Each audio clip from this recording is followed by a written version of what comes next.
জনাব ফয়েজ আহমেদ, একেবারে যদি বলি যে দীর্ঘ 9 মাস ধরে ঐক্যমত্য কমিশন বিভিন্ন রাজনৈতিক দলের সঙ্গে আলোচনা করে একটা জুলাই সনদ স্বাক্ষরিত হলো, সেটি পরে সরকার যখন 7 দিনের টাইম দেয়, আমার শোতে অনেকে এসে বলছে যে সরকারের এটির দরকার ছিল না, এটি আরেকটি ঝামেলা বাড়ানোর চেষ্টা।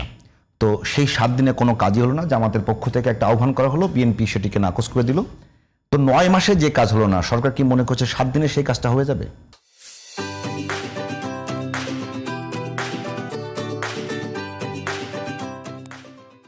দীর্ঘ 9 মাসের প্রচুর আউটকাম ইতিমধ্যে আইন আকারে, অধ্যাদেশ আকারে প্রকাশিত হতে শুরু করেছে, অনেকগুলি বাস্তবায়ন হতে শুরু করেছে। মূল যেই 84টি বিষয়, সেটার মধ্যে 48টা নিয়ে আমরা শুধু সংবিধানের সংশোধন, সেই 48টার মধ্যেও কয়েকটি বিষয় নিয়ে নোট অফ ডিসেন্ট রয়েছে বিএনপির, কয়েকটিতে জামায়াতের রয়েছে। 18টি বিষয়ে নোট অফ ডিসেন্ট রয়েছে, 15 BNP and their alliance and 3 year from Jamaat side.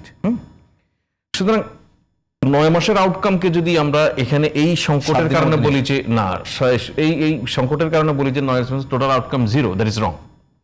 0 না, সেটার অনেক প্রাপ্তি আমাদের আছে, কিন্তু আমাদের রাজনৈতিক পরিমণ্ডলে যেহেতু এই সংকটটা এখন বড়ভাবে আবির্ভূত হয়েছে, আপনি যে 7 দিনের কথা বলছেন, এখানে আমি একটু ক্ল্যারিফাই করি আপনাকে। 7 দিন টাইম সরকার রাজনৈতিক দলগুলিকে দেয়নি। সরকার বলেছে যে আমরা সিদ্ধান্ত গ্রহণ প্রক্রিয়ায় রাজনৈতিক দলগুলির সহযোগিতা চাই এবং তাদের ঐক্যবদ্ধ মতামত আমাদের সিদ্ধান্ত গ্রহণ প্রক্রিয়াটাকে সহজ করতে পারে। সেজন্য আমরা বলছি তাদের মতামত যদি 7 দিনের মধ্যে পাওয়া যায়, সম্ভব হয়, তাহলে ভালো হয় আমাদের জন্য। তো এটা কোনো কাট অফ টাইম না যে 7 দিনের মধ্যে। 7 দিনের মধ্যে রাজনৈতিক দলগুলোকে আলোচনা করতে বলা হয় নাই। না, রাজনৈতিক দলগুলিকে আলোচনা করতে বলা হয়েছে, কিন্তু আপনি যেটা বলছেন যে সময় বেঁধে দিয়েছে 7 দিন, 7 দিন সময় বেঁধে দেওয়া। আচ্ছা, এটা কোনো কাট অফ না, এটা বলছে 7 দিনের মধ্যে হলে ভালো হয়। সুতরাং আমরা এখনো প্রত্যাশা করি রাজনৈতিক দলগুলোর মধ্যে এটা নিয়ে আলাপ আলোচনা হতে পারে, এবং আমরা বিশ্বাস করি যে রাজনৈতিক দলগুলির মধ্যে আলাপ আলোচনা আছে।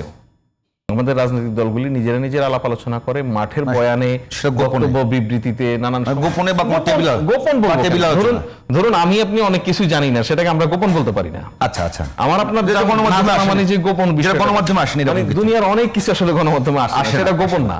সো সেই রাজনৈতিক দলগুলির মধ্যে কেন বলছি যে আমরা বিশ্বাস করি যে আলাপ আলোচনা হয়, এর কারণ হচ্ছে আমাদের পলিটিক্যাল পার্টিগুলির মধ্যে জুলাই আগস্টের পরে দূরত্বের মাত্রাটা এই পরিমাণ হয় না যে একে অন্যের সঙ্গে কথা বলবে না, একে অন্যের সঙ্গে কথাবার্তা হয়, সে বিবেচনায় বলছি। অপরদিকে সরকারের পজিশন যদি বলেন যে হ্যাঁ, এটা তো একটা, আবার একই সময় অনির্দিষ্টকালের জন্য বসে থাকা অসম্ভব নয়, যেহেতু আমাদের এখানে সামনে সবচেয়ে বড় উপলক্ষটা হচ্ছে জাতীয় নির্বাচন, সেটা নিয়ে সরকারের প্রচুর প্রস্তুতির বিষয় রয়েছে, সেগুলি নিয়ে সরকার কাজ করছে এবং সেই দিকে সবকিছুকে দাবিত করার লক্ষ্যে এই প্রক্রিয়াটা শেষ করা জরুরি। সেই জায়গা থেকে সরকার হয়তো আগামী 2-4 দিনের মধ্যেই একটা সিদ্ধান্তে পৌঁছাতে পারবে। সেক্ষেত্রে পলিটিক্যাল পার্টির সঙ্গে আলাপ আলোচনা করে প্রকাশ্য আলোচনা হতে পারে, উপদেষ্টা পরিষদ সম্ভাব্য একটি বৈঠক বৃহস্পতিবার। জনাব ফয়েজ, একটা কথা বলি, এখানে 2টা অপশন আছে। একটা অপশন হলো গিয়ে নির্বাচন, জাতীয় নির্বাচনের দিনে গণভোট অথবা আগে গণভোট, যেখানে ওই জামাত সহ যে ইসলামপন্থী দলগুলো আছে তারা তো একবার গোঁ ধরে বসেছে যে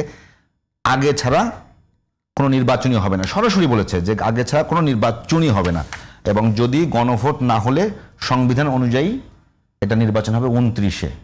আজকে হামিদুর রহমান আজাদ সাহেব বলেছেন। তো আমি আপনাকে বলছি যে আমি বলি আপনাকে, আমি বিষয়টা খুব কঠিন, কিন্তু না কঠিন, সরকারকে একটা জায়গায় সিদ্ধান্ত নিতে হবে। আপনাকে সহজ করে বলি, গণভোট হতেই হবে, এই তো শর্ত। বলছে গণভোটের বিষয়ে তো আমাদের সবগুলি রাজনৈতিক দল ঐক্যমত, গণভোট হবে। সেই গণভোটের একটি বিষয় এসে পার্টিকুলার যে কয়েকটি রাজনৈতিক দল বলছে যে গণভোট জাতীয় নির্বাচনের আগে হওয়া দরকার, আর অধিকাংশ রাজনৈতিক দল বলছে গণভোট জাতীয় নির্বাচনের সঙ্গে একই দিনই হতে পারে।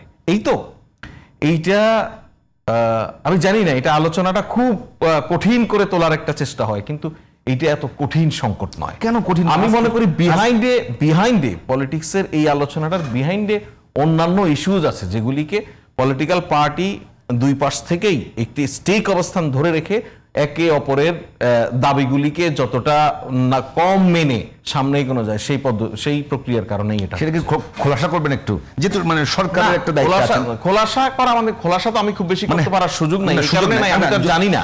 এটা নিয়ে আমি আমার পলিটিক্যাল কমন সেন্স থেকে বলতেছি যে অন্তত এতটুকু আপনাকে আমি বলি যে বিভিন্ন সামাজিক এবং বিভিন্ন ইভেন আপনার এই টেলিভিশন টক শোর বিভিন্ন প্রোগ্রামে যখন এই দুই পক্ষেরই নানান নেতৃবৃন্দের সঙ্গে আমাদের আনঅফিসিয়ালিও কথাবার্তা হয়, তখন আমরা দুই পক্ষেই ছাড় দেওয়ার একটা অবস্থান টের পাই।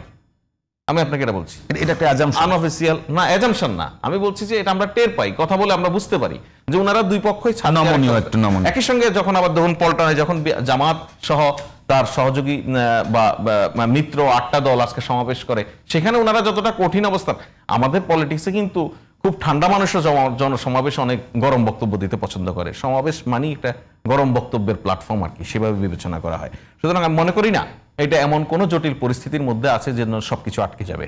আমরা আশা করি এটা খুব অল্প সময়ের মধ্যে এই সমস্যার নিরসন হবে। এর সম্ভাবনার কারণ দুটো, একটি হচ্ছে যে দলগুলি একে অপরের অবস্থান থেকে অনেক দূরে অবস্থান করছে না, আর আরেকটি হচ্ছে আমাদের দলগুলি জানে ওনারা নিজেদের মধ্যে বিবাদ বা বিতণ্ডা বা বাকযুদ্ধ করলেও এর বর্ডার লাইনটা ওনাদের জানা আছে, কতটুকু পর্যন্ত যেতে পারবে।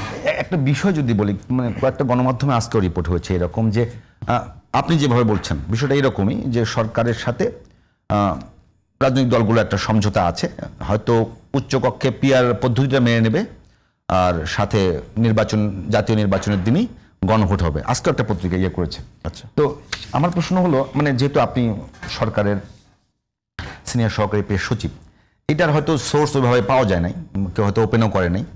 এখন প্রশ্ন হলো, মানে আপনার কাছে কি মনে হয় যে যদি পিআর পদ্ধতি মেনে নেয়, সেই পিআর পদ্ধতি বাস্তবায়নটা কিভাবে? প্রথম কথা হচ্ছে আমি মনোহর ভিত্তিতে কিছু আপনাকে বলতে পারি না, এক। দুই হচ্ছে যে কাগজের যে রিপোর্ট সেটা যেহেতু কোনো ফর্মাল সোর্স থেকে নাই, আমার কাছে ফর্মাল কোনো তথ্য নাই বিষয়ে। 3 নাম্বার হচ্ছে সাংবাদিক ফয়েজ আহমেদ। আচ্ছা, 3 নাম্বার হচ্ছে আপনি যেটা বলছেন যে সরকারের সঙ্গে রাজনৈতিক দলগুলির সমঝোতা, শব্দটা ঠিক সমঝোতা না, রাজনৈতিক দলগুলির সঙ্গে সরকারের নিয়মিতই যোগাযোগ আছে, সব বিষয়ে আছে। সুতরাং এখানে কোনো ভুলের কিছু নেই, যোগাযোগ আছে। আর চতুর্থ হচ্ছে আপনি যেই তথ্যের ভিত্তি একদম বলে দিচ্ছেন যে এটা মেনে নিবে, ওটা ছাড় দিবে, এই ধরনের কোনো বিষয়ে সরকারের মধ্যে কোনো সিদ্ধান্ত হয়েছে কিনা আমার জানা নেই। আমার জানা মতো ফর্মালি বলতে বলা হয়নি। আপনি পিআরের বাস্তবায়ন যেটা বলছেন যে পিআরে ছাড় দিবে, সেই বিষয়ে আপনি সাংবাদিক হিসেবে আমার যদি অপিনিয়ন চান, এটা কিভাবে বাস্তবায়ন হবে? আমাদের এখানে যত সিদ্ধান্তই হবে এর বাস্তবায়নের পথ পদ্ধতি রাজনৈতিক দলগুলি সংসদে বসে ঠিক করবে, এক। অপরদিকে পিআর এর বিষয়টা যদি এরকম হয় যে আপার হাউস পিআর এর কথা, আপার হাউস, তো পিআর ইজ সিম্পল ম্যাথ। এটা হচ্ছে আপার হাউসের পর্যন্ত যেটা নিয়ে এখন পর্যন্ত মানে বিএনপির পজিশন, ওনারা পিআরেই আছেন। পিআর হচ্ছে সংসদে নির্বাচিত প্রতিনিধিদের পিআর। অপরদিকে অন্য রাজনৈতিক দলগুলি চাচ্ছে ভোটের ভিত্তিতে সংখ্যানুপাতিক, দুইটাই সংখ্যানুপাতিক, একটা হচ্ছে ভোটারের সংখ্যানুপাতিক, ভোটের সংখ্যানুপাতিক, নির্বাচিত সংসদ সদস্যদের সংখ্যানুপাতিক। তো যদি ওনারা এগ্রি হয় যে ভোটের সংখ্যানুপাতিকে যাবে, সংখ্যানুপাতিকে যা হিসাবে হয় তা হিসেবে যাবে। যদি ওনারা এগ্রিড হয় যে না, ভোটের সংখ্যানুপাতিক যাবে না, সংসদের লোয়ার হাউসের সংখ্যা প্রতিনিধিত্ব অনুযায়ী, মানে আমাদের সংরক্ষিত নারী আসনের পদ্ধতিতে যেরকম সেরকম সেভাবে যাবে।